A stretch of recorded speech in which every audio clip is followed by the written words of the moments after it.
Bookish voice में आपका स्वागत है। आप सुन रहे हैं श्री रामचरितमानस का सुंदरकांड भाग 78।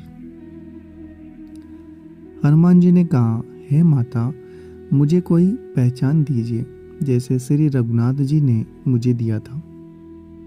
तब सीता जी ने चूड़ामणि उतार कर दी। हनुमान जी ने उसको हर्षपूर्वक ले लिया। जानकी जी ने कहा, हे तात, मेरा प्रणाम निवेदन करना और इस प्रकार कहना, हे प्रभु, यद्यपि आप सब प्रकार से पूर्ण काम हैं, आपको किसी प्रकार की कामना नहीं है, तथापि दीनों दुखियों पर दया करना आपका विरध है और मैं दीन हूँ। अतः उस विरध को याद करके हे नाथ, मेरे बारी संकट को दूर करिए। हे तात, इंद्रपुत्र जयंत की कथा घटना सुनाना, प्रभु को उनके बाण का प्रताप समझाना। यदि महीने भर में नाथ नहीं आए तो फिर मुझे जीती ना पाएंगे। हे भगवान, कहो मैं किस प्रकार प्राण रखूं। हे तात, तुम भी अब जाने को कह रहे हो। तुमको देखकर छाती ठंडी हुई थी। फिर मुझे वही दिन और वही रात। हनुमान जी ने जानकी जी को समझाकर बहुत प्रकार से धीरज दिया और उनके चरण कमलों में सिर नवाकर श्री राम जी के पास गमन किया। चलते समय उन्होंने महाध्वनि से भारी गर्जन किया, जिसे सुनकर राक्षसों की स्त्रियों के गर्भ गिरने लगे।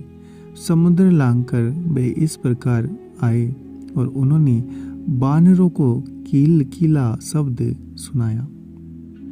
हनुमान जी को देखकर सब हर्षित हो गए और तब बानरों ने अपना नया जन्म समझा। हनुमान जी का सुख प्रसन्न है और शरीर में तेज विराजमान है, जिससे उन्होंने समझ लिया कि ये श्री रामचंद्र जी का कार्य कर रहा है। सब हनुमान जी से मिले और बहुत ही सुखी हुए, जैसे तड़पती हुई मछली को जल मिल गया हो। सब हर्षित होकर नए नए इतिहास पूछते कहते हुए श्री रघुनाथ जी के पास चले। तब सब लोग मधुवन के भीतर आए। अंगद की सम्मति से सबने मधुर फल खाए। जब रखवाले बरजने लगे तब गूसों की मार मारते ही सब रखवाले भाग छूटे। उन सब ने जाकर पुकारा कि युवराज अंगद वन उजाड़ रहे हैं। यह सुनकर सुग्रीव हर्षित हुए कि बानर प्रभु का कार्य कर आए हैं। यदि सीता जी की खबर ना पाई होती तो क्या वे मधुवन के फल खा सकते थे। इस प्रकार राजा सुग्रीव मन में विचार कर ही रहे थे कि समाज सहित बानर आ गए। सबने आकर सुग्रीव के चरणों में सिर नवाया। कपिराज सुग्रीव सभी से बड़े प्रेम के साथ मिले। उन्होंने कुशल पूछी। तब बानरों ने उत्तर दिया, आपके चरणों के दर्शन से सब कुशल है। श्री राम जी की कृपा से विशेष कार्य हुआ। हे नाथ, हनुमान ने ही सब कार्य किया और सब बानरों के प्राण बचा लिए। यह सुनकर सुग्रीव जी ने हनुमान जी से फिर मिले और सब बानरों समेत श्री रघुनाथ जी के पास चले। श्री राम जी ने जब बानरों को कार्य किए हुए आते हुए देखा तब उनके मन में विशेष हर्ष हुआ। दोनों भाई स्फटिक शिला पर बैठे थे। सब बानर जाकर उनके चरणों पर गिर पड़े। दया की राशि श्री रघुनाथ जी सबसे प्रेम सहित गले लगकर मिले और कुशल पूछी। बानरों ने कहा, हे नाथ, आपके चरण कमलों के दर्शन पाने से अब सब कुशल है। जाम्बान ने कहा, हे रघुनाथ जी सुनिए। हे नाथ, जिस पर आप दया करते हैं उसे सदा कल्याण और निरंतर कुशल है। देवता मनुष्य मुनि सभी उस पर प्रसन्न रहते हैं। वही विजय है, वही विनय है, वही गुणों का समुद्र बन जाता है। उसी का सुंदर यश तीनों लोकों में प्रकाशित होता है। प्रभु की कृपा से सब कार्य हुआ। आज हमारा जन्म सफल हो गया। हे नाथ, पवन पुत्र हनुमान ने जो करनी की उसका 1000 मुखों से भी वर्णन नहीं किया जा सकता। तब जाम्बान ने हनुमान जी ने सुंदर चरित्र श्री रघुनाथ जी को सुनाया। वे चरित्र सुनने पर कृपा निधि श्री रामचंद्र जी के मन में बहुत ही अच्छे लगे। उन्होंने हर्षित होकर हनुमान जी को फिर से गले लगा लिया और कहा, हे तात, कहो सीता किस प्रकार रहती और अपने प्राणों की रक्षा करती है। हनुमान जी ने कहा, आपका नाम रात दिन पहरा देने वाला है, आपका ध्यान ही किवाड़ है, नेत्रों को अपने चरणों में लगाए रहती है, यही ताला लगा है, फिर प्राण जाए तो किस मार्ग से। चलते समय उन्होंने मुझे चूड़ामणि उतार कर दी। श्री रघुनाथ जी उसे लेकर हृदय से लगा लिए। हनुमान जी ने फिर से कहा, हे नाथ, दोनों नेत्रों में जल भरकर जानकी जी ने मुझसे कुछ वचन कहे हैं। छोटे भाई समेत प्रभु के चरण पकड़ना और कहना कि आप दीन बंधु हैं, शरणागत के दुखों को हरने वाले हैं। मैं मन, वचन और कर्म से आपके चरणों की अनुरागिणी हूँ। फिर स्वामी से मुझे किस प्रकार से त्याग दिया। हाँ, एक दोष मैं अपना अवश्य मानती हूँ कि आपका वियोग होते ही मेरे प्राण नहीं चले गए, किंतु हे नाथ, यह तो नेत्रों का अपराध है जो प्राणों के निकलने में हठपूर्वक बाधा देते हैं।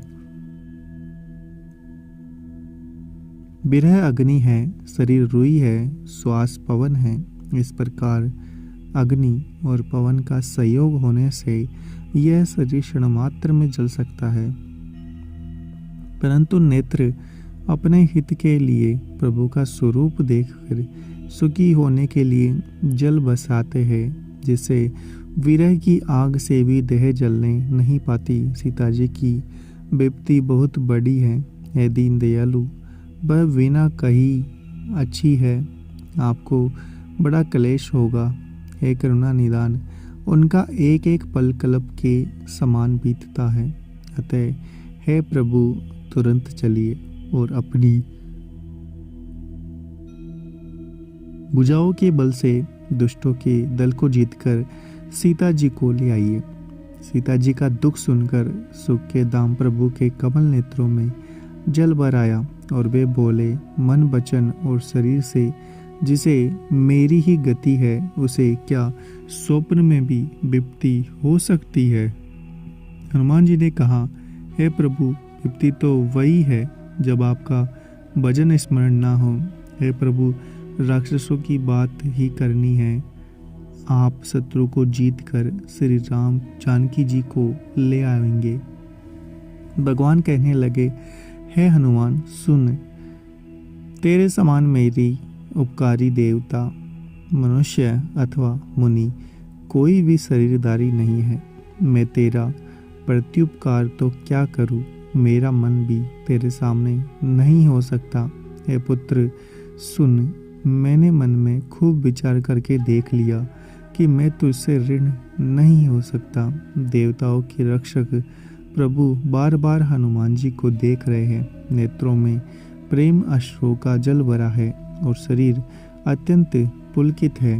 प्रभु के वचन सुनकर और उनके प्रसन्न मुख तथा पुलकित अंगों को देखकर हनुमान जी हर्षित हो गए और प्रेम में विकल होकर, हे भगवान, मेरी रक्षा करो कहते हुए श्री राम जी के चरणों में गिर पड़े। प्रभु उनको बार बार उठाना चाहते हैं, परंतु प्रेम में डूबे हुए हनुमान जी को चरणों से उठाना सुहाता नहीं। प्रभु कर कमल हनुमान जी के सिर पर है। उस स्थिति का स्मरण करके शिव जी प्रेम मग्न हो गए। फिर मन को सावधान करके शंकर जी अत्यंत सुंदर कथा कहने लगे। हनुमान जी को उठाकर प्रभु ने हृदय से लगाया और हाथ पकड़कर अत्यंत निकट बिठा लिया। हे भगवान, बताओ तो रावण के द्वारा सुरक्षित लंका और उसके बड़े बाके किले को तुमने किस प्रकार जलाया। हनुमान जी ने प्रभु को प्रसन्न जाना। वे अभिमान रहित वचन बोले, बंदर का बस यही पुरुषार्थ है कि वह एक डाल से दूसरी डाल पर चला जाता है। मैंने जो समुद्र लांघकर सोने का नगर जलाया और राक्षस गण को मारकर अशोक वन को उजाड़ डाला। यह सब तो हे श्री रघुनाथ जी आप ही का प्रताप है। हे नाथ, इसमें मेरी प्रभुता कुछ भी नहीं। हे प्रभु, जिस पर आप प्रसन्न हो उसके लिए कुछ भी कठिन नहीं है। आपके प्रभाव से रुई, जो स्वयं बहुत जल्दी जल जाने वाली वस्तु है, बड़बानल को निश्चय ही जला सकती है। असंभव भी संभव हो सकता है। हे नाथ, मुझे अत्यंत सुख देने वाली आपकी निश्चल भक्ति कृपा करके दीजिए। हनुमान जी की अत्यंत सरल वाणी सुनकर हे भवानी, तब प्रभु श्री रामचंद्र जी ने एवं वस्तु कहा। हे उमा, जिसने श्री राम जी का स्वभाव जान लिया उसे भजन छोड़कर दूसरी बात ही नहीं सूझती। हे स्वामी, सेवक का सम्मान जिसके हृदय में आ गया वही श्री रघुनाथ जी चरणों की भक्ति पा गया।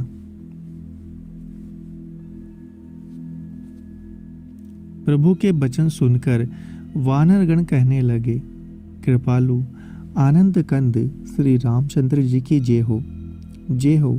तब श्री रघुनाथ जी ने कपिराज सुग्रीव को बुलाया और कहा, चलने की तैयारी करो, अब विलंब किस कारण किया जाए। बानरों को तुरंत आज्ञा दो। भगवान की यह लीला रावण वध की तैयारी देखकर बहुत से फूल बरसाकर हर्षित होकर देवता आकाश से अपने अपने लोक को चले। वानर राज सुग्रीव ने शीघ्र ही वानरों को बुलाया। सेनापतियों के समूह आ गए। वानरों बालों के झुंड अनेक रंगों के हैं और उनमें अतुलनीय बल है। वे प्रभु के चरण कमलों में सिर नवाते हैं। महान बलवान ऋच और वानर गरज रहे हैं। श्री राम जी ने वानरों की सारी सेना देखी, तब कमल नेत्रों से कृपा पूर्वक उनकी ओर दृष्टि डाली। राम कृपा का बल पाकर श्रेष्ठ वानर मानो पंख वाले बड़े पर्वत हो गए। तब श्री रामचंद्र जी ने हर्षित होकर प्रस्थान किया। अनेक सुंदर और शुभ शकुन हुए, जिनकी कीर्ति सब मंगलों से पूर्ण है। उनके प्रस्थान के समय शकुन होना यह नीति है। प्रभु का प्रस्थान जानकी जी ने भी जान लिया। उनके बाएं अंग फड़क फड़क कर मानो कह देते हैं, जानकी जी जो शकुन होते थे वही वही रावण के लिए अब शकुन हुए। सेना चली, उसका वर्णन कौन कर सकता है। असंख्य बानर और बालू गर्जना कर रहे हैं। अगर आपको हमारा यह प्रयास अच्छा लग रहा है तो चैनल को सब्सक्राइब करें, वीडियो को लाइक और शेयर करना ना भूलें।